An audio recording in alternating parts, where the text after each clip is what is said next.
Donald Trump was arrested and arraigned in New York City. We'll show you more about his day in court. It's another historic day for NATO. Find out more about the newest member of the International Alliance. To vote in the special election, we'll take another look at the candidates in the running for the seat left vacant by Councilmember Nury Martinez.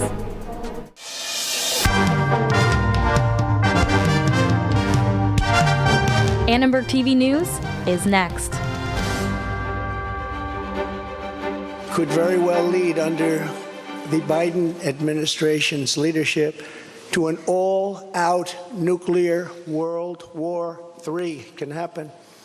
Arrested addressing believe it or not. supporters right now at Mar-a-Lago after returning from New York City, where he now has a lengthy legal battle ahead. We'll have more in just a few moments. In 4 weeks, they said it would.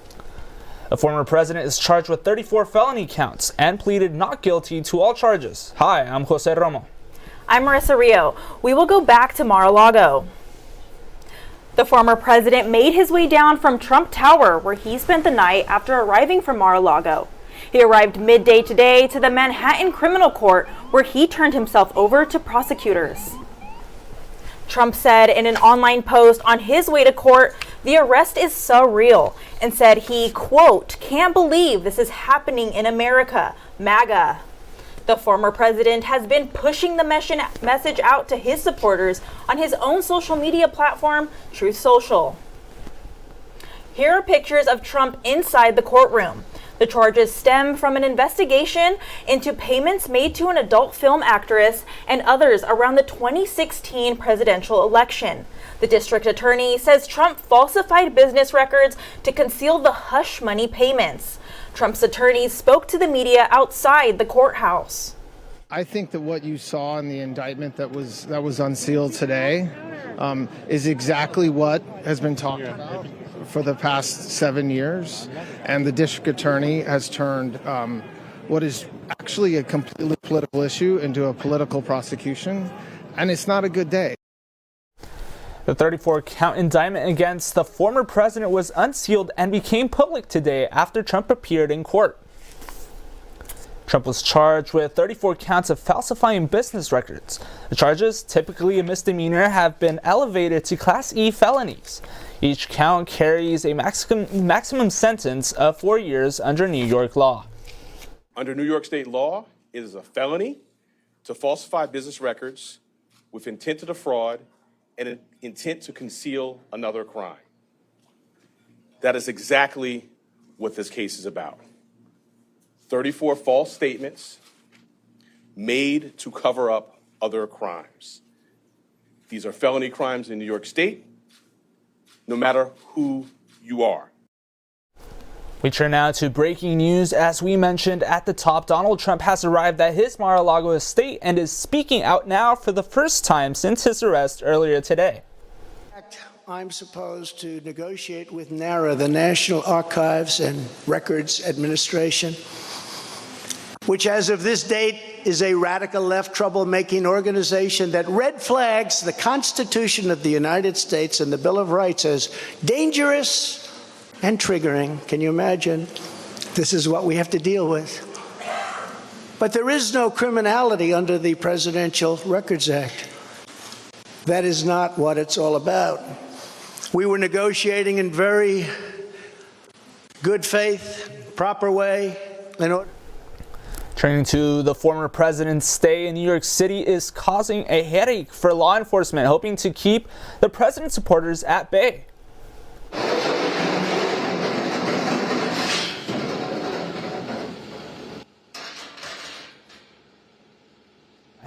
From Trump Tower to the Lower Manhattan courthouse, the judge said inside the courtroom today, one of the defense about an incitement. The city's mayor also called for peace. While there may be some rabble-rousers thinking about coming to our city tomorrow, our message is clear and simple. Control yourselves. New York City is our home, not a playground for your misplaced anger. The streets in New York remained relatively calm before and throughout the court proceedings. One local resident said it felt as though NYPD officers were everywhere. And I think all of NYU was born to be sort of aware of, protests and things like that. But today, I'm in Washington Square Park right now, and it's crawling with cops. There's vans everywhere. People are talking about it, walking down the sidewalks, and I heard the cops complain earlier about being bored, so hopefully they stay bored. The judge only allowed 5 still photographers in the courtroom today, and they had to leave before the proceedings began. No phones, no laptops. Reporter John Walker talked with a media law expert about the history of cameras in the courtroom. What do O.J. Simpson, Johnny Depp, and Gwyneth Paltrow have in common? Cameras were allowed in their high-profile trials. But in the biggest trial of the year, Judge Juan Merchan denied requests for television cameras to capture the former president's court appearance. USC media law professor Jonathan Kotler talked about the role cameras play in the courtroom. There is no right to cameras in the courtroom. It's totally discretionary with the trial judge. What information about what's going on are you not going to be able to get? It's just not going to be the visual circus. The 1925 Scopes monkey trials became the first to hit the radio airwaves. In that case, John Scopes was accused of teaching human evolution, which was illegal in Tennessee at the time. 30 years later, the first televised murder trials captivated viewers in Waco, Texas. If it doesn't fit, you must acquit. The O.J. Simpson murder trial was the most watched trial in history. It became the model for celebrity trials going forward. The prosecutors looked like the amateurs that they really were. Some have called them not ready for primetime players. The judge destroyed his career because he looked foolish. Judge Merchant's decision came late last night. That this indictment involves a matter of monumental significance cannot possibly be disputed. Unfortunately, although genuine and undoubtedly important, the interests of the news organizations must be weighed against competing interests. The district attorney had no preference but did note cameras raise a number of concerns. According to Kotler, this also may be the judge setting a precedent for media coverage of future proceedings. For Annenberg Media, I'm John Walker. USC announced its next provost and senior vice president of academic affairs, Dr. Andrew Guzman. Guzman will become USC's second highest ranking official and chief academic officer. Guzman was the first Latino dean at USC Gold School of Law. He also served as interim dean at USC Libraries. He was appointed the law school's first dean of diversity, equity, and inclusion. In today's announcement, President Carol Folt said Andrew will be a terrific partner in supporting our outstanding faculty, staff, and students. Earlier today, Finland officially joined NATO, making it the 31st country in the alliance. The era of military non-alignment in our history has come to an end. NATO membership strengthens our international position. NATO's door remains open, and no one can close it with force or coercion. Finland applied to join NATO after Russia invaded Ukraine last year. This addition to the alliance is very significant because Finland borders Russia for more than 800 miles. Finland has for some years been closely cooperating with NATO anyway. It has enormous symbolic value. The alliance is growing. Putin's wishes are being ignored. In fact, they're being defied. Right now, the border between Russia and NATO has doubled, right? Just with this one country's joining. This map displays the now 29 European NATO countries. Sweden is waiting to get in. Turkey and Hungary have been unwilling to let that Scandinavian country join the alliance. Voters in District 6 will decide by 8 p.m. tonight who will fill the Los Angeles City Council seat vacated by Nury Martinez. Let's toss it to reporter Mariela Gomez, who has more on this special election. Mariela? Yes, gracias, Jose. So the polls have been open since 7 a.m. Residents are voting for who will be replacing disgraced City Council member Nury Martinez. She resigned last October after a secret recording of her making racist remarks was leaked. 7 candidates are running for this election, 4 women and 3 men. Marissa Alcaraz, Rose Guiron, Isaac Kim, Imelda Padilla, Marco Santana, Antoniette Scully, and Douglas Sierra. All candidates are under the age of 40. None of them have been elected to a major office before. The winner of the special election will complete what's left of Martinez's term that ends in December 2024. And if no one receives 50% of the votes, then there will be a runoff election between the top two candidates in June. Reporting live for Annenberg Media, I'm Gabriella Gomez. Back to you in the studio. A Laguna Beach football team is home to a special player. That's coming up next in our Breaking Barriers segment. Find out why dozens of garment workers rallied at LA City Hall against a rezoning plan. And USC is welcoming its annual Climate Forward Conference on campus. All that after the break.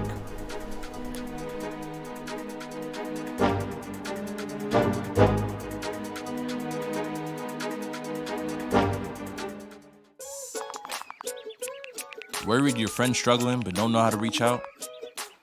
You could say how are you or get a fake tattoo. You could ask with an app if it works for you. You could write them a text or knit them a sweater. If you can't be together, you could write them a letter. Whatever gets you talking. Whatever gets you talking. You could chat on the game, kick off your flip-flops. You could ask on your couch while you binge watch. However you do it, you gotta ask a friend. And if they don't share, you can ask again. Whatever gets you talking.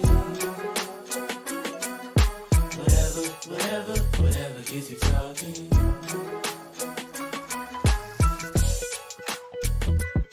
There are a lot of ways to reach out to a friend about their mental health. Learn how you can help at seizetheawkward.org.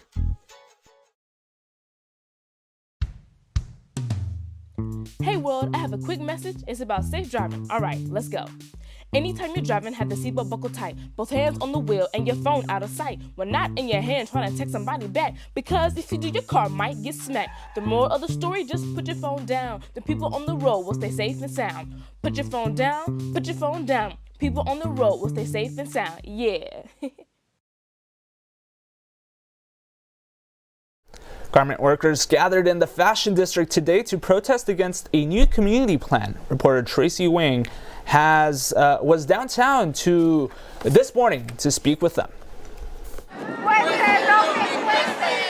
A coalition to protect garment workers marched from the Fashion District this morning to City Hall. The group rallied against a community plan that they say threatens the fashion industry. It's called the DTLA 2040 Community Plan. This represents just the power of workers saying no, we won't be ignored. We are the backbone of this industry. You can't produce a garment without us. And they're saying that there's no fashion district without us garment workers. The plan proposes to relocate factories and turn buildings into apartments over the next 20 years. Protesters say they are fighting to preserve the neighborhood, protect their jobs, and push city leaders to create job opportunities. We're not saying no to all development. What we're saying is that development has to consider us. So that means we're coming back, right? We'll be back here. We're going to be in City Hall. We're going to be bringing our message and our voice. In downtown LA alone, the Fashion District is home to more than 20,000 garment workers.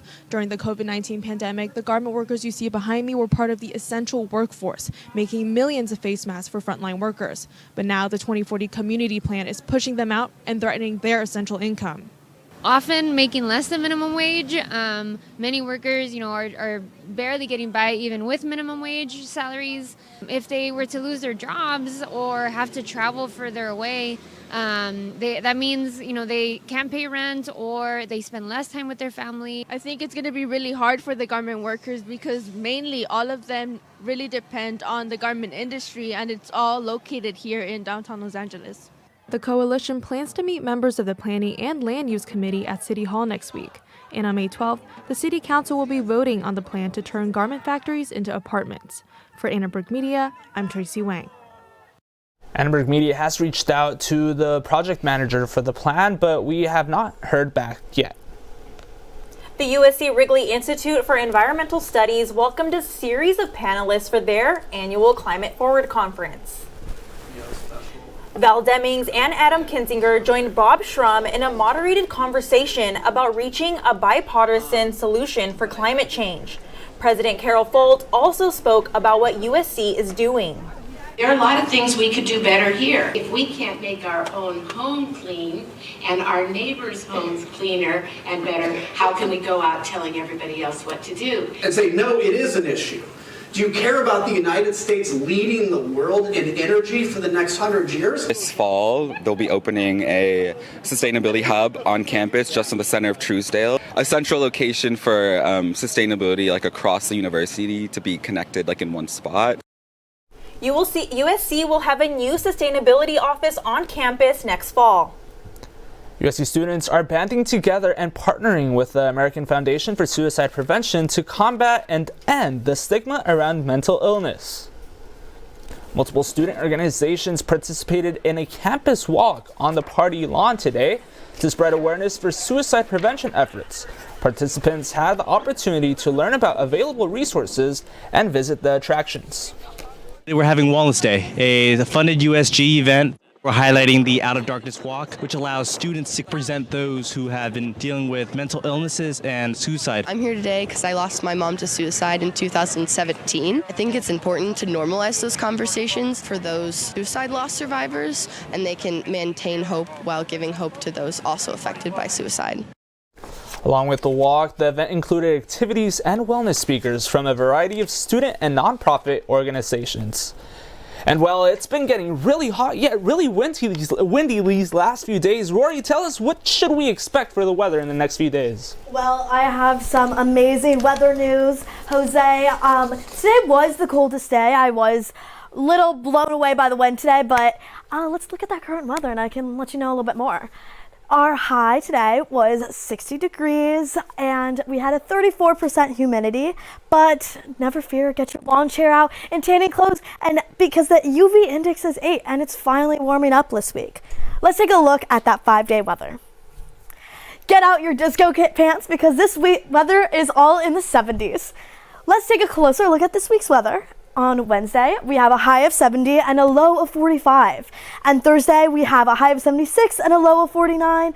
And Friday, we jump back down a little bit and have a high of 71 and a low of 53. Same kind of weather is going to happen on Saturday. And on Sunday, we have our warmest day at 77 and a low of 56. Let's take I can't wait this week to go to the beach, get a nice coffee and a acai with all my friends. That's all I have for weather. Next, Jeremy is going to tell us what Huskies and basketball have in common. Thanks, Rory. If you missed last night's NCAA championship game, I got you covered. Stay tuned for the full recap. The USC men's baseball team has been on a tear recently. Find out which pitcher made history. And USC women's water polo is looking for revenge against a Pac-12 rival later this week.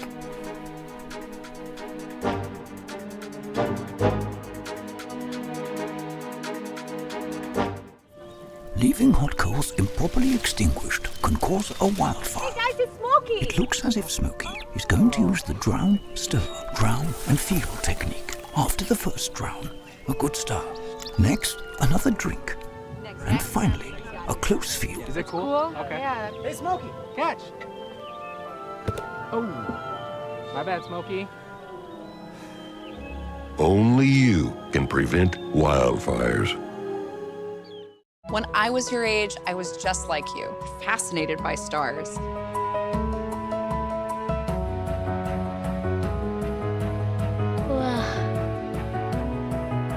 But now I get to search for life in the universe. And who knows, maybe life is looking for us too. So we're like aliens to them? Yeah. Does anyone want to be a scientist now? I do. Awesome. We need more girls in STEM. Maybe we can find aliens. I'll never forget the day our landlord called and said, read your lease. No pets allowed. My owner tells him my dog ate the lease, but that didn't work. And now I'm stuck in a shelter. But this pit bull is ready for a new crib. I'm loving, loyal, and play well with others. So don't be intimidated by all my muscles, because the biggest one I have is my heart. That's right, I said it.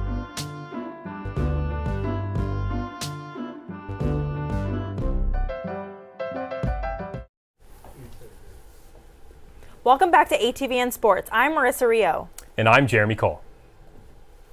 Last night in Houston, Texas, the UConn Huskies and San Diego State Aztecs met in the NCAA Men's National Championship game. The Aztecs got out to an early 4-point lead in the first 4 minutes, but that would be the only lead of the game for San Diego State. The Huskies took the lead shortly after, and their length on defense really disrupted the Aztecs' offensive game. San Diego State failed to make a shot for 11 straight minutes in the first half, and the Huskies took full advantage, building a double-digit lead. At one point, UConn had more individual players score a basket than SDSU had total field goals made. Despite the nightmare of a first half for the Aztecs, the Huskies only led by 12 at halftime. In the second half, SDSU hung around and finally went on a run. With just over 7 minutes left, the Aztecs scored 9 unanswered to make it a 6-point game, but it never got closer than that. UConn went on a run of their own towards the end to push their lead to double digits, and the rest was history. In the end, the Huskies won 76-59, and junior big man Adama Sanogo won the tournament's Most Outstanding Player award. Last night's victory marks the 4th time the Huskies have won the national championship, just in the state of Texas alone. It's their 5th championship in program history, and first for head coach Dan Hurley. UConn is also the first team since Villanova in 2018 to beat every opponent by at least 10 points.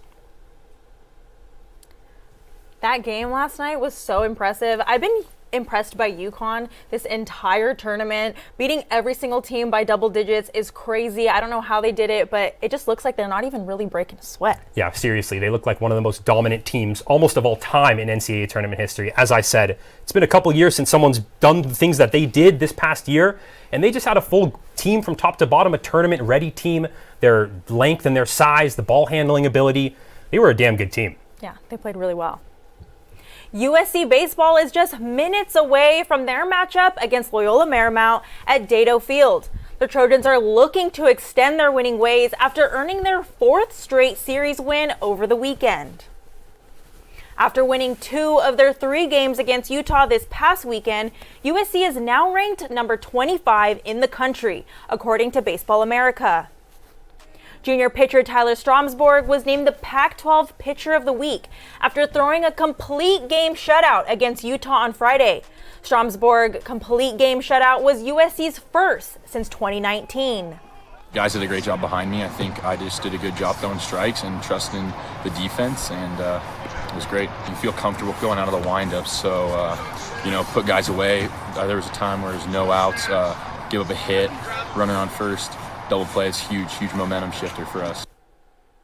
Junior Jaden Agassi gets the nod tonight. First pitch is set for 6:30. Now from the field to the pool. Number 2 ranked USC Women's Water Polo faces top-ranked Stanford later this week. The Trojans are 21-1 overall, their only loss coming against the Cardinal. USC is looking for revenge and their 10th straight win. The team is coming off a 14-3 victory against San Jose State. Redshirt junior Tilly Kearns did not play. The status of the Trojan star going forward is unknown. Both teams battle at the Utang Sioux Aquatic Center on Saturday at 1 p.m. Tonight, the LA Kings and Edmonton Oilers face off at Crypto.com Arena in a pivotal game for playoff positioning. The Pacific Division rivals met just 4 days ago in Edmonton, and there was plenty of bad blood.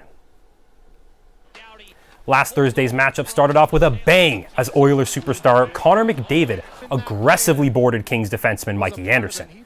Anderson did not return and is still out with an injury. McDavid, on the other hand, he only received a minor penalty. In the end, Edmonton got the better of the Kings and won 2-0, thanks to a beautiful 43-shot shutout by Oilers goalie Stuart Skinner and a goal from the league's leading scorer himself, Connor McDavid.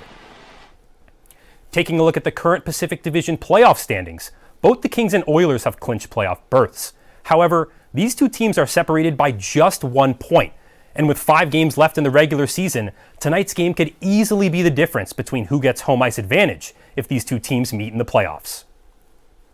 The puck drops tonight at 7:30 p.m., and after Connor McDavid's big hit on Thursday, expect to see some more big hits and maybe even a fight as the Kings look for revenge.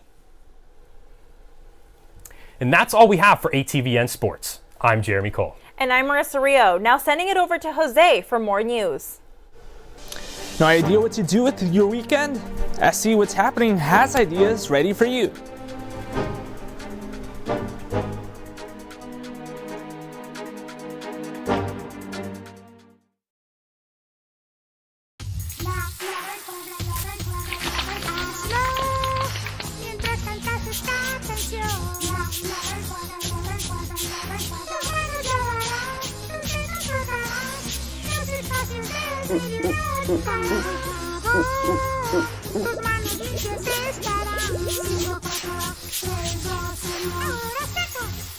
Lávate las manos por 20 segundos como Elmo. Hay algo especial acerca de este lugar. Se siente como un hogar, una sala debajo del cielo y los árboles. Rodeado de aire fresco y la naturaleza. Todo aquí para que lo disfrutemos y para que lo cuidemos. Tenemos la responsabilidad de cuidar de esta tierra que llamamos casa, de preservarla para las generaciones que vienen.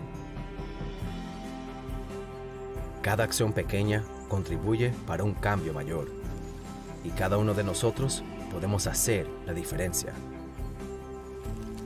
Hay algo especial acerca de este bosque. Es un lugar donde se hacen recuerdos y juntos podemos preservarla y protegerla.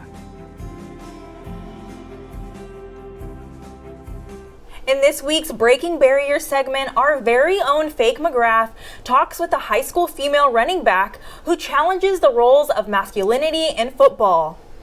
Thank you, Marissa. I had the incredible opportunity to interview senior Bella Rasmussen, who told me all about how she breaks barriers as being the first female running back for the Laguna Beach High School football team. I think I just really fell in love with the game. Like the first day I put on pads, like I think the competitiveness of the sport and just the physicality and the way that it pushed me to different limits was something I hadn't experienced before. So to me, I think it doesn't really come down to the gender, but it comes down to the person. You know, it's like, can you handle the football field? And to me, it's like, if you're a girl and you want to play football, if you can answer that question honestly and be like, yes, I can, then why wouldn't you go out and play, you know? From age 6 to high school, Bella's passion to play football has only grown stronger. Bella made history last October when she became the first girl in the state to score 2 touchdowns in a high school football game. Bella says that football can be and should be for everyone regardless of gender. Bella wants to be the change for female athletes who have the same drive and passion for football that she does. Bella plans to head to college in the fall. She says she'd suit up in a football uniform if given the opportunity.